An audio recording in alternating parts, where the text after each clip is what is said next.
నాడు మిగులు బడ్జెట్ నేడు అప్పుల కుప్ప. నాడు మిగులు బడ్జెట్ నేడు అప్పుల కుప్ప. తెలంగాణకు సంబంధించినటువంటి దాంట్లో ఒక ప్రశ్న వేస్తే ఆ ప్రశ్నకు సంబంధించి సమాధానం చెప్తూ మిగులు రాష్ట్రం అప్పుల కుప్పగా మారింది, బడ్జెట్లో తెలంగాణపై ఏం వివక్ష లేదని కేంద్ర మంత్రి స్పష్టం చేశారు. చాలా స్పష్టంగా తెలంగాణలో ఉన్నటువంటి ఆర్థిక క్రమశిక్షణ లేకపోవడం వల్ల తెలంగాణ రాష్ట్రం అప్పుల కుప్పగా మారింది. ఏమైందంటే ఇది ఒక షోకు. తెలంగాణకు తక్కువ వచ్చినాయి, తమిళనాడుకు తక్కువ వచ్చినాయి, కర్ణాటక, ఈ ప్రాంతీయ వాదాలు పెరగడం వల్ల దేశం అనేటువంటి భావన పోతుంది. వాళ్ళ ప్రజల్లో దాన్ని విషంలాగా ఎక్కిస్తున్నారు.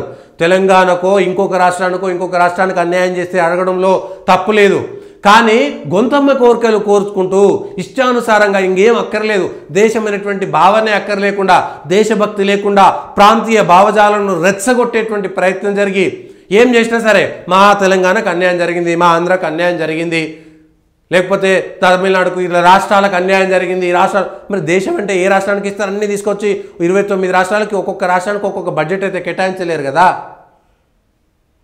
తెలంగాణలో ఉన్నటువంటి బడ్జెట్లో జిల్లాకు ప్రతి జిల్లా కూడా కొట్లాట పెట్టుకుంటే మా జిల్లాకు తక్కువ వచ్చింది, మా జిల్లాకు తక్కువ వచ్చింది, ఇప్పటికే కొట్లాట అవుతుంది, మా కులాలను పట్టించుకోలేదు. ప్రతి జిల్లాకు సపరేట్గా పెడుతురా? మరి అట్లయితే పైసలు ఇస్తున్నటువంటి హైదరాబాద్ రంగారెడ్డికి వస్తాయి మొత్తం పైసలన్నీ, మిగిలినటువంటి వెనుకబడిన జిల్లాలకు ఇస్తలేరా?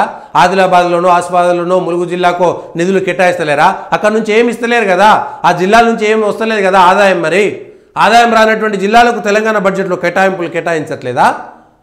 మరి వివిధ రాష్ట్రాలు ఉన్నాయి, ఆ రాష్ట్రాల యొక్క సమస్యలను పరిష్కరించుకోవాలి, దేశంకు అన్ని రాష్ట్రాలను సమన్వయం చేసుకోవాలి, విదేశాంగా మొత్తం దేశానికి సంబంధించినటువంటి అనేకమైనటువంటి వ్యవస్థలు ఉంటాయి, దేశాన్ని కాపాడుకోవాల్సినటువంటి బార్డరు, ఆర్మీ, రక్షణ వ్యవస్థ ఉంటుంది. ఇవాళ దాన్నంతా వదులుకోవటమా?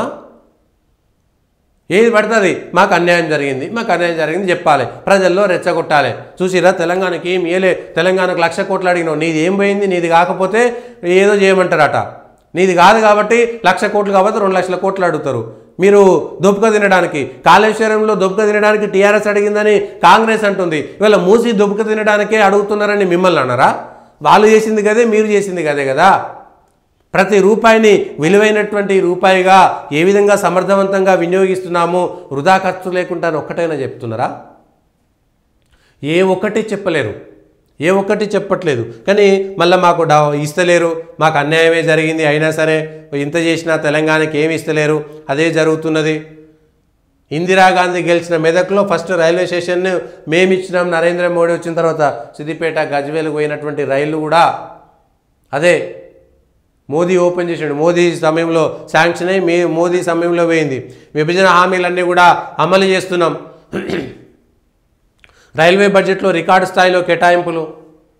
తెలంగాణలో ఏ అవసరం ఉన్నది, ఏ జిల్లా వెనుకబడ్డ ఉన్నది, నీళ్లు, వసతులు, మౌలిక వసతులకు సంబంధించినటువంటి అంశాలు పక్కన పెట్టి ఏదన్నా ఒక ప్రాజెక్టు కట్టాలి, 1,00,000 కోట్లు కేటాయించాలి, 30,000 కోట్లు దొబ్బుకపోవాలి. ఇదే జరుగుతున్నది ఎక్కడ పోయినా.